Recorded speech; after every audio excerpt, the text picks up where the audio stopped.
If you desire total control of your sticks but feel like it's lacking a little bit, then this video is going to help you with some of the fine tuning of the skills that you need to do that. We're going to talk about finger control and rebound control. Both of those things are necessary if you want to play with any sort of musicality, finesse, strength, control. So that's the topic of today's video. First, let's talk about fingers and how we can get our fingers engaged, because when they're engaged properly, they start to have way more control over the sticks. And when you have more control over the sticks, your fingers can start to do things like help you create faster bounces or more open bounces or slower bounces, and all those fine details that you're sometimes probably just hanging on at like the edge of your abilities to try to just force something to happen, but you shouldn't have to force it. You should be able to develop the skills you need to do this at will. So first, you're going to hold your sticks backwards like so, and you're going to play with a relaxed wrist. So when your wrist is relaxed, it sort of arcs down a little bit. You're going to hold the back of the stick backwards, and you're going to pulse the stick into your forearm. Notice I'm not using my wrist to move the stick. We're dropping the wrist down to isolate the fingers so that they have control. Okay, and then you can also do this with one finger at a time to really focus on your fingers. So this is just my pointer. Now this is with my middle finger. I'm going to kind of let the pointer dangle for that one. And then my ring finger. And even go for your pinky. Check that out. And then try just two. So I'm on my pointer and my middle finger. Then I'm going to add my ring finger. And then I'm going to add my pinky. My pinky's kind of just barely touching this edge of the stick, but I have short pinkies. So feel free to figure out how your hand works and how your fingers work with the stick like this, all right? Good, and you should do that with both your right and your left hand. If your traditional grip is your primary grip, then we'll talk a little about how we can do some finger stuff for that later, okay? So that's step number one. The next thing I want you to do is kind of take that to a practice pad, because the rebound's going to be a little different. You should also do these things on a snare drum, because the rebound on a snare drum will be different too, depending on how you tune it. But for our first step, we're going to a practice pad. We're going to go thumb on top, pointer on the bottom, and we're just going to try to control the stick. So you're controlling where the stick's going up and down, but also you're going to have a little side-to-side control that's going to be challenging for you as well. And I do about 10, and then I go to my next finger. And then after that, I go to my ring finger. You can do this with your pinky too if you want. I typically don't. Why? Because I have short pinkies. So then I go through them smoothly.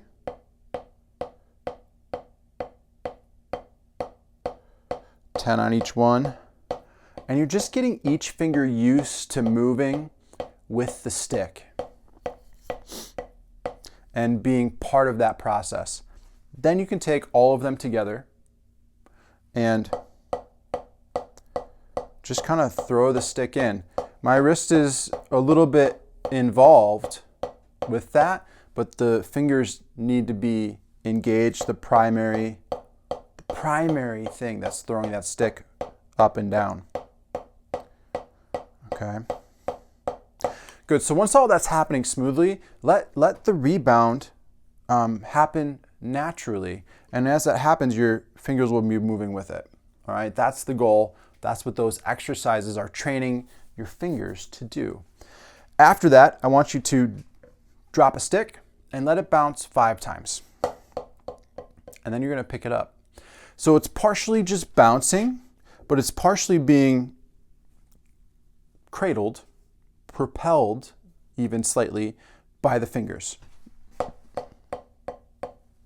Okay?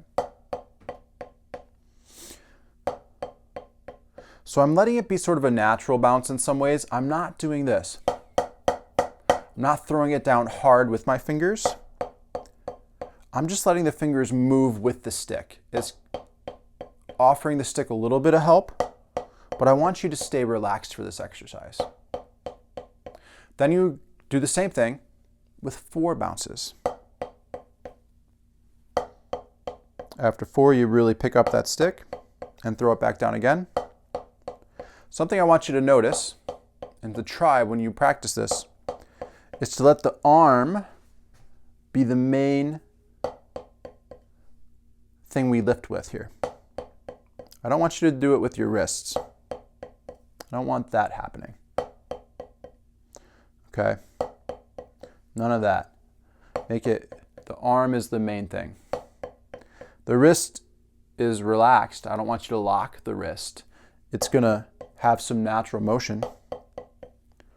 And then you do 3 bounces.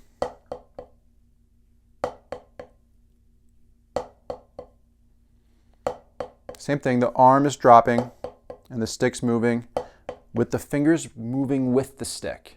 All right? If they're not moving with the stick, you'll know because they'll deaden the stick. It's kind of a different sound, right? They killed the bounce really quick instead of moving with it. Now, if you want to take this to a different level, you're going to do your 5 bounces, and instead of picking it up right away, I just want you to control it at a low level. So it stays low, but you grab full control so there's no more movement or bounces. You can do that with 4 bounces too. So this time, instead of a big lift, like I said, you're controlling it low. Got to be able to do both. And then with the 3 bounces. That one was 4. There we go. All right, do this with both hands, especially if you play matched grip. There's still some value in doing that if you're primarily a traditional grip player. But this is moving into our next exercise because we're going to be talking about rolls. And when we are rolling, I want the primary motion to be from the arm. And you're letting that stick bounce twice. We're going to start with big, slow, opened bounces.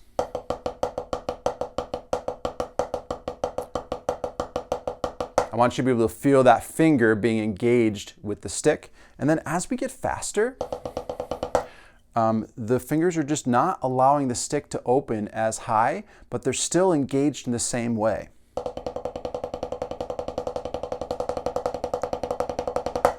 Okay?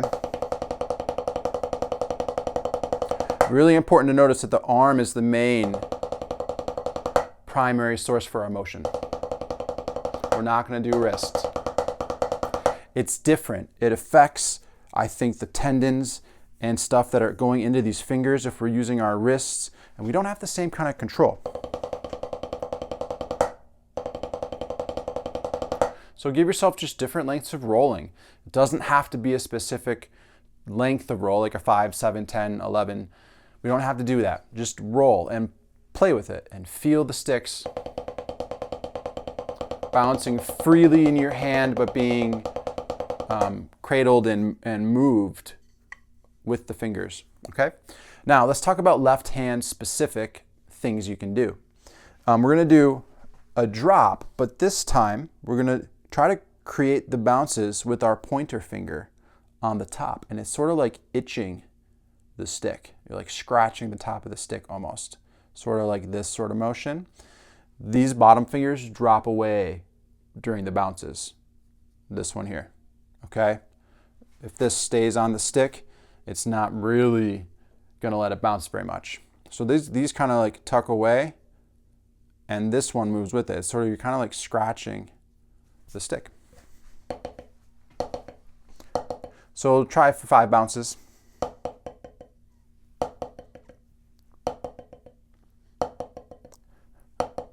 Four bounces. So now when you catch this one, you're catching with this bottom finger right there. But you notice that the top pointer is wrapped around and engaged as well. That's the primary finger that decides how big or opened or slow your bounces are.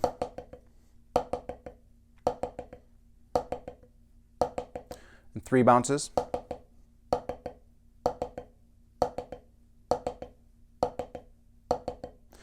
All right. I relax here for this exercise. My thumb and my pointer separate. That's okay for the purpose of this exercise.